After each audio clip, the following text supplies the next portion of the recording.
Às vezes o cara só não bater e ele fazer um pontinho aqui, 2 ali, eu acho que já é mais ou menos o que a Sauber espera dele. E, cara, é muito bizarro a evolução dele, né? O Bortoleto eu acho que é, tipo, uma evolução muito clara. Parece que de cada final de semana ele tá ficando cada vez muito melhor assim.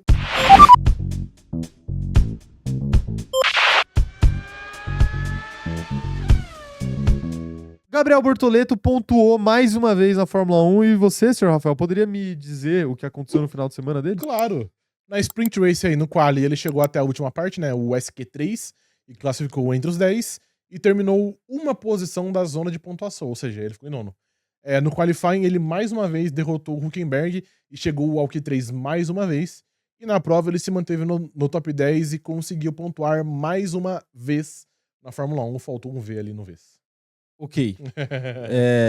Pois é, e isso fez a gente trazer uma discussão aqui pra vocês, que é a seguinte: Nico Hülkenberg versus Gabriel Bortoleto, né? O Gabriel Bortoleto tem 6 pontos apenas, o Hülkenberg tem 37, o que acaba sendo meio enganativo, porque se a gente olhar as outras estatísticas, ó, em corridas que ambos terminaram, o Hülkenberg ficou na frente 5 vezes, o Gabriel Bortoleto ficou na frente outras 4, ou seja, tá bem parelho. Em treinos classificatórios de sprint, o Gabriel vence por 2-1, ou seja, das 3 sprints que tiveram, ele ficou 2 na frente, né, no treino classificatório. E no treino classificatório da corrida, o Gabriel vence por 7-6. Sim. Então, é interessante que quando o Gabriel não estava pontuando ainda, eu falei aqui que ele estava numa posição muito incômoda de estar perdendo de 0 pro Hülkenberg. O Hülkenberg acho que ele tinha tipo 22 20 pontos. pontos que era. E era tipo 20-0, né? Era uma posição incômoda, porque ele tava perdendo de 0 e ele tava pior nos treinos classificatórios também. Ele tava numa desvantagem ali, apesar de ser próximo, ele tava numa desvantagem. Agora, ele consegue pontuar mais de uma vez, ele consegue tirar a desvantagem dos treinos classificatórios e inverter. A única coisa que ele não vai conseguir fazer, muito provavelmente, é igualar os pontos, porque o Hülkenberg teve resultados muito expressivos que dificilmente o Gabriel vai ter. Mas agora ele tá numa posição muito mais confortável que ele tava 4 corridas atrás. Isso não tem nem discussão. E aí eu trouxe até a declaração dele aqui falando sobre a corrida dele. Ele falou o seguinte, ó: até demorei talvez uma voltinha a mais pra parar, né? O Gabriel que parou pra colocar o pneu de pista seca, que foi o contrário do que ele fez ali no... O contrário não, desculpa. Foi exatamente a mesma coisa que ele fez no GP de Silverstone, né? Ele até fala isso aí, ó: mas foi uma decisão minha por conta do final de semana em Silverstone, né? Que ele coloca o pneu de pista seca e acaba batendo porque a pista não tava tão seca assim e ele não consegue controlar o carro. Fui um pouco mais conservador nesse final de semana. Quis manter tudo simples. E muito por conta desse conservadorismo do Gabriel que ele acabou conseguindo pontuar. Porque, de fato, o GP de Spa, ele tava numa posição que fazia sentido ele arriscar. O de Spa não, desculpa, o de Silverstone. O GP de Silverstone, ele tava numa posição que fazia sentido ele arriscar. Ele tentar colocar o pneu de pista seca mais cedo pra ganhar uma vantagem sobre as pessoas que estavam na frente dele. Porque senão ele não ia pontuar se ele não cometesse, não arriscasse em nenhum âmbito. Agora, no GP de Spa, uma pista que já não estava mais tão molhada quando a corrida começou, com o Gabriel tendo se classificado na 10ª colocação, né? Ou seja, estando ali dentro dos pontos, ele só precisava manter o que ele já tinha. Então, ser conservador nessa situação fazia mais sentido. Valeu a pena. E é por isso que valeu a pena. Quando a galera reclamava que o Bortoleto era prejudicado nas estratégias e que o Hülkenberg era sempre o favorecido, uma das justificativas que a gente deu aqui pra galera entender que não é bem assim, é que o Hülkenberg, às vezes, ele fazia estratégias mais conservadoras porque ele tava numa condição de pista melhor depois da primeira volta, né? Ou seja, ele tava na frente.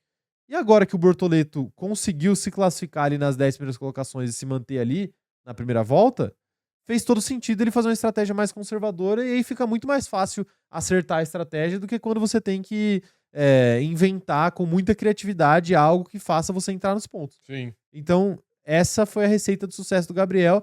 Ele falou perguntaram pra ele o que ele precisava pra pontuar antes dele conseguir os primeiros pontos dele na Fórmula 1. E ele respondeu: ou classificar entre os 10 primeiros, ou classificar no máximo até, sei lá, P12 e fazer uma boa largada.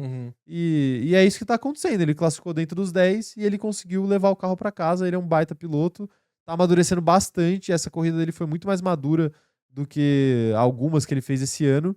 E, enfim, tem tudo pra decolar aí na Fórmula 1, apesar de que vai ser bem difícil igualar o número de pontos do Hülkenberg esse ano.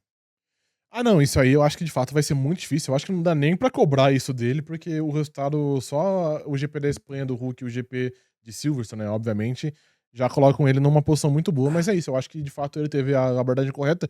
E até caso ele tivesse perdido do Hulk esse final de semana, porque como ele demora uma volta a mais pra trocar de pneu, ele sai do pit atrás do Hülkenberg. Mesmo que eles terminassem nono em décimo ali, eu acho que era a abordagem correta, é isso. Eu acho que o Bortoleto às vezes tem que ser mais conservador e só trazer o carro pra casa, porque a gente sabe que novato tem que se provar todo final de semana. Então, às vezes, o cara só não bater e ele fazer um pontinho aqui, dois ali, eu acho que já é mais ou menos o que a Sauber espera dele. Mas então eu acho que foi de fato uma abordagem correta. E, cara, é muito bizarro a evolução dele, né? Tipo assim, ele é um cara. A gente olha pros outros novatos por exemplo, o Kim Antonelli tá oscilando muito, mas eu acho que o Berman é um cara que não mudou tanto do GP da Austrália, que foi a primeira prova do ano até hoje. O Hadjar também teve uma evolução, mas é algo mais crescente ali, mais linear. O Bortoleto eu acho que é tipo uma evolução muito clara. Parece que de cada final de semana ele tá ficando cada vez muito melhor assim, pô. Querendo ou não, é o terceiro que é o em 3 provas ele conseguiu 3 Q3. Aqui, obviamente, em Silverstone não, mas agora no Spa tinha dois treinos, né? Então ele tá evoluindo muito e, cara, ele tá chegando num ponto que eu acho que quando talvez ele chegar ali mais pro fim do ano, ali no último terço do ano, talvez ele tenha mais ritmo do que o Hülkenberg, que é algo que hoje eu até acho que ele não tem, mas ele tá melhorando tanto numa latência tão alta, que eu acho que pode ser que quando chegar no fim do ano, mesmo que ele tenha menos pontos, como muito provavelmente vai ter, talvez ele seja aí o piloto mais rápido da dupla. Então, muito interessante essa evolução do Bortoleto aí e praticamente garantindo aí mais alguns aninhos de Fórmula 1, porque ele tá ficando bem, bem bonito na foto. Pois é, tá ficando bonito mesmo, né, o Bortoleto. E eu acho até que o ritmo já tá meio parecido, assim, né. É que depende da situação de corrida, depende da Então, prova, e é isso que eu falei mas mais cedo, o Hülkenberg não morre, né? Tipo assim, qualquer momento ele vai estar ali no top 10. Às vezes o Bortoleto pode até ter mais ritmo, mas é capaz que ele perca, tá ligado? é, não, é É, normal ele sim. é normal. A gente fala que, pô, o Hülkenberg não é um piloto qualquer, finalmente ele tirou a zica dos pódios, ele tirou da maneira mais difícil possível, e isso eu acho que é bom pra galera entender que, de fato, ele não é um piloto comum, Zero assim, ele não é um esquerda, é. comum da bola, ele é um bom piloto, Uhum. sempre foi, né. Apesar da carreira dele não ter tantas glórias como outros pilotos tiveram, né, ele é um bom piloto, de fato, ainda mais pra aquela posição do grid que a Sauber se encontra. E eu acho que o mais positivo disso tudo também, para não falar do talento do Bortoleto, que a gente já falou aqui, é indiscutível, é um cara que tem a cabeça muito no lugar, é um cara que a galera fala muito do Piastri como alguém que é muito equilibrado, mas eu acho que o Gabriel também tem uma vibe meio Piastri, assim, nesse sentido de ser muito equilibrado ali mentalmente. Uhum. Mas eu acho que o que é interessante disso é a melhora do carro da Sauber, né? Cara, sim. Pô, é um carro que ninguém esperava que fosse tão bom assim. A gente esperava uma temporada muito mais patética do que isso, né? Pra Sauber, e pra dizer o mínimo. Então é muito interessante que isso não esteja acontecendo e que o Gabriel tenha a oportunidade.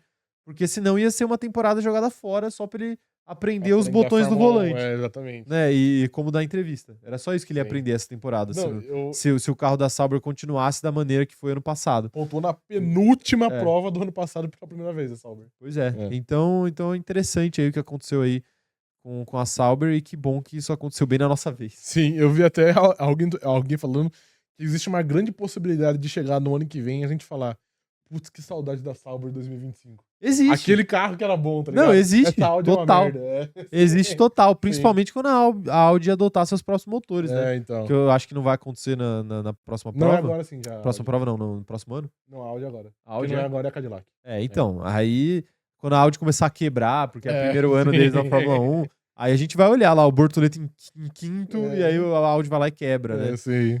Enfim, mas tá aí. Esse foi o final de semana do Bortoleto, que fez uma estratégia de uma parada só e acabou conseguindo surpreender aí e ficar nos pontos. O que Sim. vocês acharam aí do desempenho de Gabriel Bortoleto? Ficaram felizes? Né? A Ana tá falando aqui que o Caio faz isso com quem ele odeia. Isso o quê? O que eu Não faço? sei, não sei. Tem que ver aí no chat. Ignorou Ixi. alguém, será? Ah, não, é porque eu deletei sem querer uma mensagem. Ó, aqui, ó. É. Ele falou, vou tentar lembrar. Não, mas eu consigo ler. Você não precisa nem lembrar, Francesco. Eu vou ler sua mensagem aqui. A ditadura começou aqui no chat? Eu não sei que horas que eu apertei pra deletar a mensagem, mas eu deletei sem querer aqui. Entendi. De alguma eu não consigo Ele desdeletar. te baniu por 10 dias aqui, mano, mas foi sem querer, viu? É, olha lá. Considerando as condições que cada piloto novato tem, o Bortoleto está em qual posição de acordo com os apresentadores? É o melhor novato, o Bortoleto? Ai, mano, eu ainda quero falar que é o Kim Antonelli, velho, mas eu acho que a briga fica entre eles dois. Enfim, era essa. Não, eu acho que Entre fica quem? Desculpa, eu me distraí. entre o Kim Antonelli e ele. Não, acho que o Radger, né? Mas o rádio agora já deu uma estabilizada também, né? Tipo assim, ainda é uma boa temporada. Mas não tá excedendo as expectativas. Particularmente pra mim, o Bortolito tá fazendo mais do que eu achava que ele ia fazer. Ele tá, mas ao mesmo tempo ele tá tomando um pau do companheiro em pontos, né? Acho que isso Mas o Kim Antonelli também tá. corre Uhum. contra o caso dele. Então, mas eu não tô defendendo o Kim Não, Antonelli, mas eu você tô. que tá. Mas eu tô. Eu tô atacando o Kim Antonelli. Mas aí o Roger, a gente pode falar, por exemplo, que ele tá batendo cachorro morto, apesar do Leon Lawson ter feito uma boa prova ontem. Não, o Radger tá. É. Não, o Liam Lawson bateu no Radger ontem. por Sim. sinal. É que o Roger teve problemas, claramente. Né? Eu acho que não é absurdo, não, botar o Bortoleto como melhor, não. Não, eu não acho absurdo também, não. Eu acho que é bem possível, viu? Pra mim tá entre ele e o Radger. Eu não concordo com o Kim Antonelli aí entre eles dois. É que se a Mercedes ela não tivesse quebrado em 5 provas, o Kim Antonelli ia ter tipo 80 pontos a mais, 60 pontos a mais. A gente ia ter uma outra visão dele. Porque a gente tem essa visão porque o cara ele não completou uma prova. E porque ele é chorão. aí é você que tá falando. Ele é o Thiago Silva, Thiago Silva dos pilotos. É o maior zagueiro da década, mas tipo assim, não, mas ele chorou uma vez, não pode. Não pode, Não né? Não pode, pode. é, Ele é muito pior porque ele Sim, chorou. é. O Gabriel Evangelista falando aqui, ó, talvez a diferença da quilometragem dele para os outros novatos vai se diluindo durante o ano e colocando ele como novato Também. com o melhor ritmo. Sim, Também é. sim. Eu não vou nem falar talvez, eu acho que É. com certeza absoluta. A gente fala que, pô, o Oliver Berman tinha 3 corridas na Fórmula 1 antes de começar o Foi ano. anunciado. Tinha teste pra cada. Ele fez, tipo, 5 testes, 5 treinos livres com a Haas, além dos que ele já fez porque ele ia correu. correr, O Kim Antonelli emitiu já 1 tonelada de gás carbônico no mundo, só da Mercedes. Né? Pois é, o Kim Sim. Antonelli testou um monte de carro da Mercedes, testou o carro de 2022, testou o carro de 2023, fez um monte de teste particular. O Bortoleto, ele só pisou num carro de Fórmula 1 uma vez. Uma vez, que foi num teste pela McLaren, um pouquinho antes dele fechar com a Sauber. Uhum. Então, assim, essa diferença no começo do ano eu acho que muda muita coisa. Ficou latente, Mas agora as coisas estão se estabilizando e isso mostra como o Gabriel Bortoleto é bom piloto. Mas enfim, é isso. Mandem mensagens aí, eu quero saber as opiniões de vocês sobre esse tema.